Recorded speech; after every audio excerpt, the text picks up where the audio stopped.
In the bustling city of Seoul, the streets never truly slept. Neon lights bled into the night, painting the alleys in gold and crimson. It was there, amidst the hidden shadows of the underworld, that Beam Suk ruled. Beam Suk was not like other men. He was the youngest mafia boss to rise to power in Korea, a man whose name alone made enemies tremble. But behind his cold, ruthless gaze lay a secret. He despised women. To him, they were distractions, manipulators, and betrayers. He had sworn never to let one close, never to let his heart soften. Until her. Glorious had come from Nigeria to study at a Korean university, her heart full of dreams and her mind sharp with ambition. She worked part-time jobs, spoke fluent Korean, and had learned to keep her head down. But fate had other plans. One evening, while rushing home from her shift at a cafe, she took a shortcut through an alley. That's when she saw him, Beam Suk, cornered by rival gangsters. Without thinking, she shouted to distract them, giving him a chance to strike back. In the chaos, he caught her wrist, pulling her close.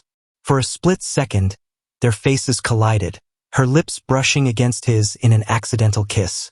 It should have meant nothing, but for Beam Suk, that moment shattered everything. Her warmth lingered on his mouth like fire. The girl's courage, her boldness to even intervene in his fight, etched itself into his memory. The mafia boss who had vowed never to touch a woman found himself restless, haunted by the taste of her lips. The next day, Glorious thought she could return to her normal life. But Beam Suk appeared outside her university gates, leaning against a sleek black car, his eyes burning into hers. "You," he said in a low, commanding tone. "Do you know what you've done to me?" Glorious stammered. I was just helping. It was nothing." "Nothing?" He stepped closer, tilting her chin with dangerous gentleness. "You kissed me, and now, I can't stop thinking about you." From that day on, Beam Suk's obsession grew. He shadowed her steps, sent his men to guard her from afar, and dragged her into his world of power and danger. For the first time in his life, he wanted not to conquer, not to destroy, but to keep. But Glorious was not an ordinary girl to be caged. She challenged him, resisted his control, yet found her own heart betraying her whenever his dark eyes softened only for her. The mafia boss who hated women had fallen for the African student who dared to kiss him. And now, Seoul whispered of a new weakness in Beam Suk's armor, a weakness he would kill to protect.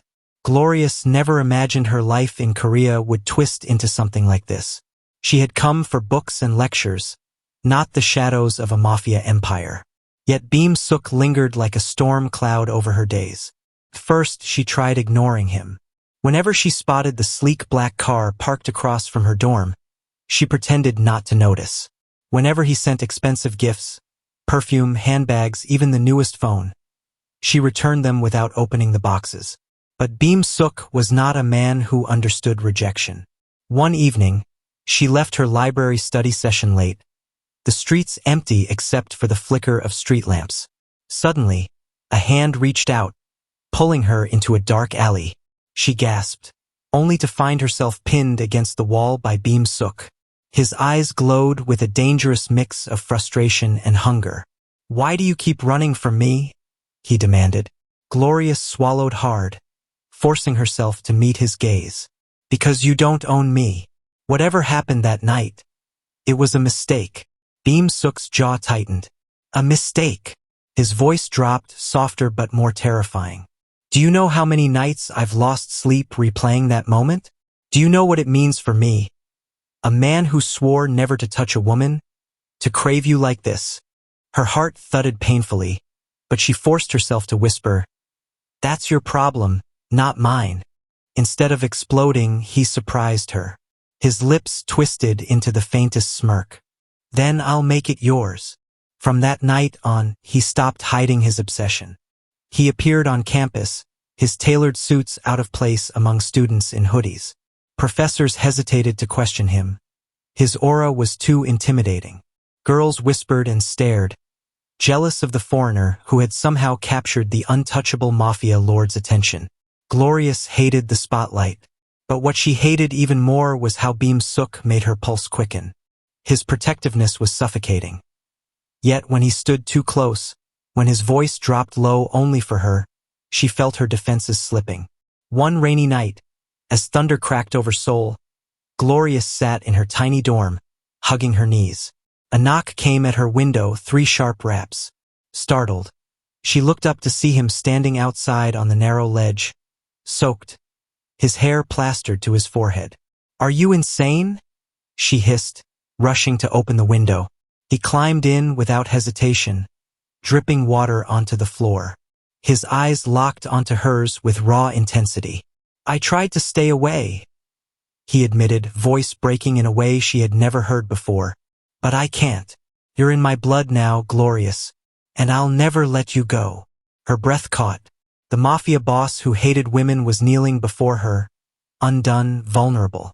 And for the first time, Glorious felt her own heart betray her with a dangerous thought. What if she didn't want him to let go? The rain outside Seoul drummed heavily against the glass as Beam Suk knelt before Glorious, his wet clothes clinging to his sharp frame. His eyes weren't the hard, cold daggers she had first seen in that alley weeks ago. They were blazing with a vulnerability that almost terrified her more. "Beam Suk," she whispered, her chest tightening. "You can't just show up like this. My life isn't yours to control." He smirked faintly, though his voice shook. "Control? No. But obsession, yes. You kissed me once, and now I can't erase it.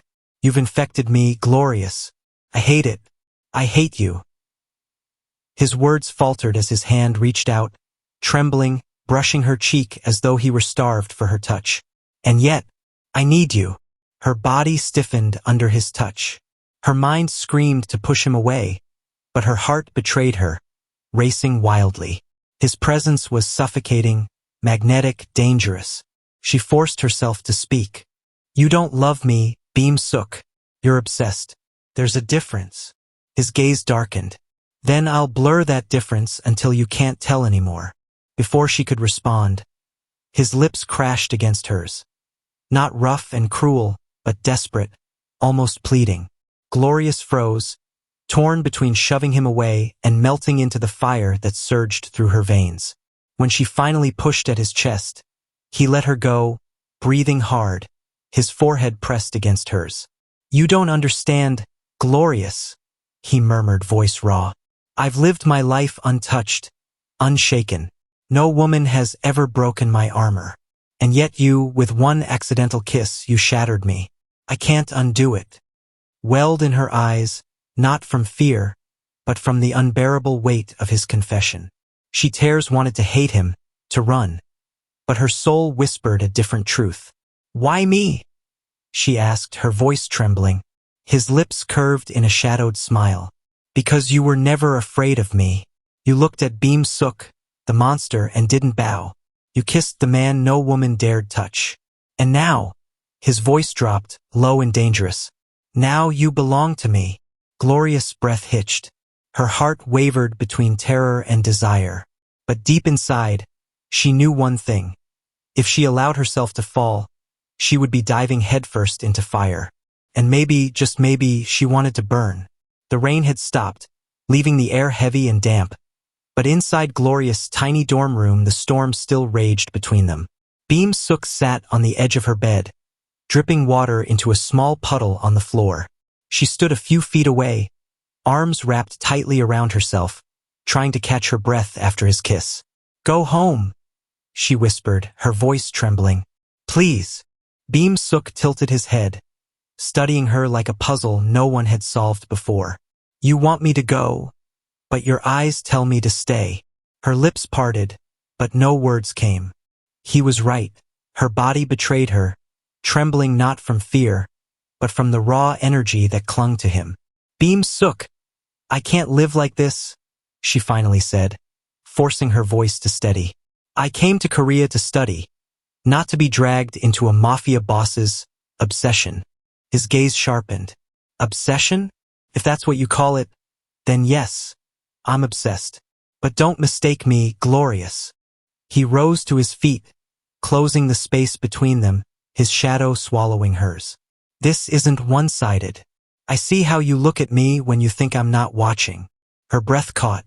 He had noticed. The quick glances, the way her pulse raced when he stood too close. She tried to deny it.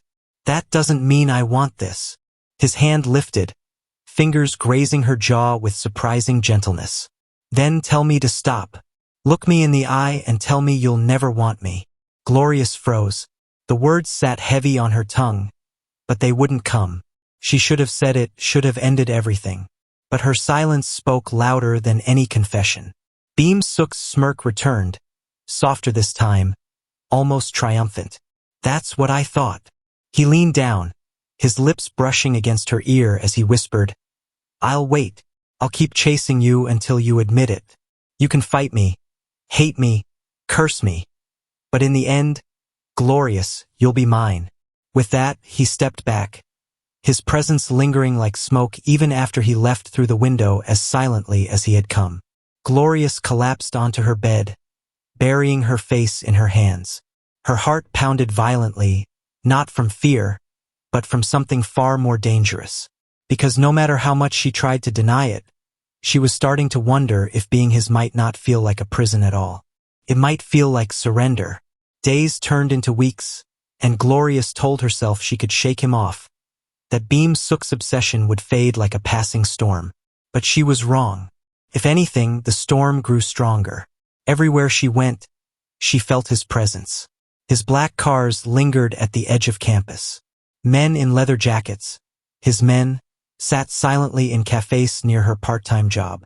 When she tried to confront them, they only bowed their heads and said, Boss's orders. For your safety. It infuriated her.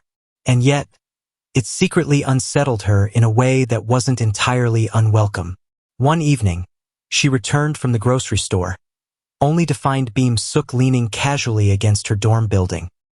His dark suit was immaculate, and a cigarette glowed faintly between his fingers. Students whispered and pointed, but no one dared get too close. Her heart skipped. You can't keep doing this, she hissed when she approached. He crushed the cigarette under his shoe and smiled faintly. And yet, here I am. Before she could retort, screeching tires echoed from the street. A black van swerved and stopped sharply. The doors slid open, rival gangsters. In a blink, two men lunged toward her. Glorious gasped, frozen in shock. But Beam Suk moved like lightning. A gun flashed in his hand. His voice thundered, Touch her, and I'll paint the street with your blood. The attackers hesitated. Then one lunged anyway. Shots cracked through the night. Students screamed, scattering. One man fell, clutching his leg. The others fled back into the van. Gloria stood trembling. Groceries spilled across the pavement, her breath shallow. Beam Suk turned to her, eyes blazing, chest heaving. He gripped her shoulders, forcing her to meet his gaze. Do you see now? He demanded. This is why I won't let you go. The moment they knew you mattered to me, you became a target. Her throat tightened, fear and anger warring inside her. I didn't ask for this. I didn't ask to be dragged into your world. His voice dropped, softer but filled with steel. No, you didn't, but you kissed me that night, and that was enough. You're mine now, Glorious. Even if the world comes for us, I'll kill them all before I let them touch you. Her heart hammered painfully. His words should have terrified her, and they did. But somewhere beneath the fear was something else. Something far more dangerous. The aching knowledge that a part of her believed him. And worse, a part of her wanted to believe. That night replayed in Glorious' mind for days. The gunfire, the blood on the street. Beam Suk's voice, sharp with both fury and desperation, echoing, You're mine now. She tried to bury herself in schoolwork, but whispers followed her. Students gossiped endlessly. That foreign girl. She's with him, isn't she? The Mafia boss. Professors looked at her differently. Even her part-time job manager begged her not to come back. Too much trouble. Her world was collapsing. And yet Beam Suk was always there, watching, protecting, dragging her further into his shadows. One evening, he brought her to his penthouse overlooking Seoul. Floor-to-ceiling windows framed the glittering skyline, but Glorious couldn't focus on the view. Her nerves buzzed. "You didn't have to bring me here," she muttered, arms crossed. Beam Suk poured himself a drink, his movements smooth, controlled. "I did," he replied simply. "They know your face now. You're safer under my roof than in that dorm of yours." She swallowed hard. "You mean safer in your cage." He turned, his eyes narrowing, then softening when they landed on her. "Maybe it's a cage," he admitted, walking closer. "But at least it's one where no one can hurt you." His hand brushed her cheek, and this time she didn't flinch. She hated how her body leaned into the warmth of his touch, how her heart betrayed her with every uneven beat. "Why me, Beam Suk?" she whispered. "You've built walls your whole life. Why break them down? For me." He studied her for a long moment before answering. His voice was low, raw. "Because you don't see me as a monster. Everyone else bows, fears, obeys. But you—" His thumb lingered on her lips. "You kissed me like I was just a man. And now, I can't stop wanting to be that man with you." Her breath caught, and for the first time, she saw him not as the feared Mafia boss, but as a man consumed by something he didn't know how to handle. But the illusion shattered when his phone buzzed. He stepped aside to answer, his tone sharp and clipped in Korean. Glorious didn't understand every word, but she caught one name clearly, her own. Beam Suk's expression darkened as he hung up. His fists clenched. "What is it?" she asked. Cautiously, he turned to her, his eyes like fire. "A rival boss. He knows about you. He thinks you're my weakness." His jaw tightened. And he's right. Gloria's stomach dropped. For the first time, she realized the full weight of being in Beam Suk's orbit. His world wasn't just dangerous, it was deadly. And now she was at the center of it. Beam Suk stepped forward, pulling her into his arms with a grip that was both fierce and trembling. "They will come for you," he whispered. "But let them try. I'll bury every man who dares touch what's mine." Gloria's heart pounded against his chest. Fear, desire, defiance, all tangled into one impossible knot. And deep inside, she asked herself the most terrifying question of all. Was she fighting him, or already falling? The days that followed were tense. Beam Suk tightened his security, doubling the men around his penthouse and shadowing Glorious every move. Still, the rival Mafia's threat loomed over them like a sharpened blade. Glorious tried to study, to cling to the last fragments of her old life, but she knew she was no longer just an ordinary student. She had become the weakness of Korea's most feared Mafia boss. The attack came one rainy night. Glorious was returning from the penthouse balcony when the glass shattered, masked men bursting inside. Before she could scream, rough hands grabbed her, dragging her toward the window. "Beam Suk!" she cried. Gunfire erupted instantly. Beam Suk stormed into the room, his rage unleashed. The men didn't stand a chance.